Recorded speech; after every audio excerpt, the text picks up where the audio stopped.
Hi, welcome to my channel, Mission 919, devoted to stories, information, and narratives of African achievement, well-being, and prosperity. And today we're going to talk about the first ever manufactured smartphones in Africa by the Mara Group.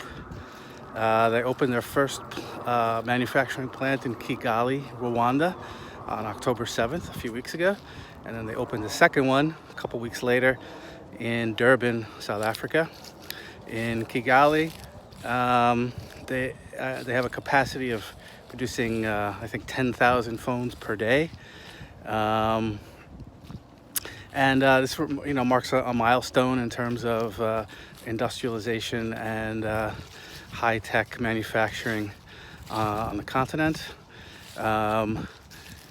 It's hoped that the rate of smartphone adoption in Rwanda will increase as part of this manufacturing of phones in the country itself, and also that the phones will be exported to other countries on the continent.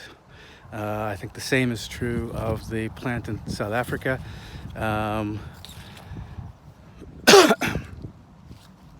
There's a real attempt to increase high-tech manufacturing in South Africa, and this is one of the first fruits of that effort. Also, I think we can see. Sorry for the sun there. We can see this development in the context of some other things that have been happening. For instance, in Ethiopia, they have a very ambitious policy of opening up industrial parks. The first one in Hawassa in southern Ethiopia is producing, I think, textiles and shoes, perhaps some other things. Earlier this year, they opened up one in Kalinto, in the capital, Addis Ababa, whose focus will be producing pharmaceuticals. The Ethiopian government has a plan to have up to 30-odd industrial parks in the country.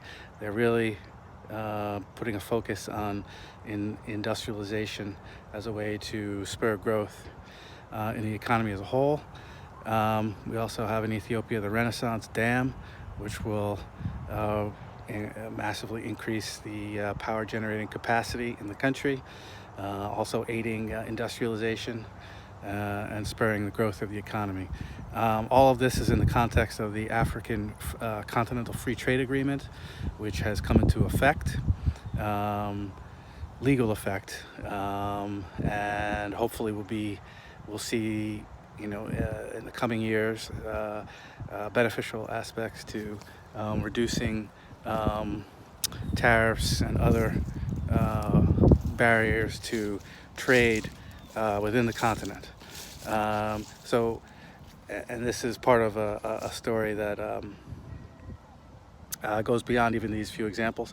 Yesterday and today, in Sochi, there's the Russia-Africa Summit, in which some 40 heads of state and thousands of delegates have arrived in Russia to discuss increasing trade between Russia and various countries on the continent, cooperating in things like oil exploration and extraction, nuclear power, other capital goods, and defense as well. This is also part of the growing importance of the African continent, geopolitically and economically in the world.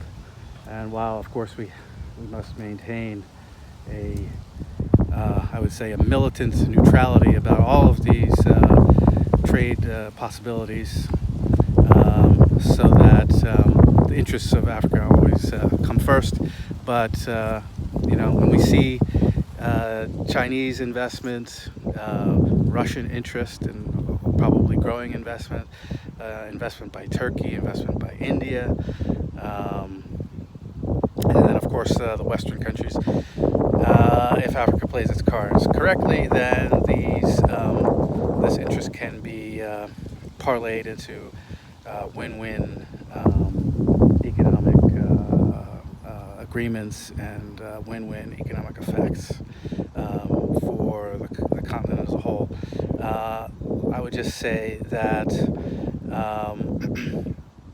in particular the eastern part of the continent that is borders the Indian Ocean, as part of the Indian Ocean basin, is becoming more and more central to the world, as the Indian Ocean once again becomes the center of gravity of world population and world politics. And so countries like Ethiopia, Kenya, Tanzania, Rwanda, even though it's not on the coast, it's close enough to the coastline, even Mozambique, South Africa, all of these countries are going to play an increasingly prominent economic and political role in the world, and I think that's all to the good for the continent as a whole. So in the name of the ancestors and the unborn, Ashe, Ashe, Ashe, please like, share, and subscribe, and we'll see you soon.